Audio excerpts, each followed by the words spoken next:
శనివారం నువ్వుల నూనె, నల్ల బెల్లం, నల్ల గొడుగులను, శనివారం గన్నేరు చెట్టుని పూజిస్తే కోరిన కోరికలు నెరవేరుతాయి.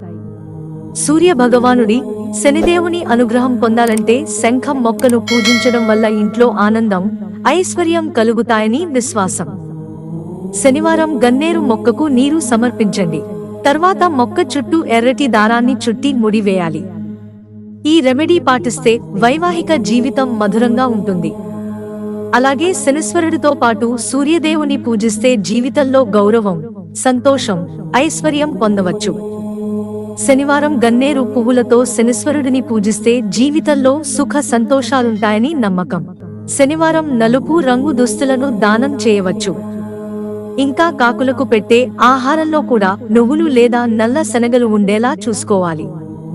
శనివారం శివుడు, హనుమంతుడు, శనీశ్వరునికి ప్రార్థనలు చేయడం ఉత్తమం. పూజలో నల్ల బెల్లం, నూనె, నువ్వులు నైవేద్యంగా ఉంటాయి. శనివారం నల్లని వస్త్రాలు, నల్ల గొడుగులను దానం చేయడం ద్వారా సర్వాభీష్టాలు చేకూరుతాయి. మిత్రులారా, ఛానల్ సబ్స్క్రైబ్ చేసుకోవడం మర్చిపోకండి. ధన్యవాదాలు.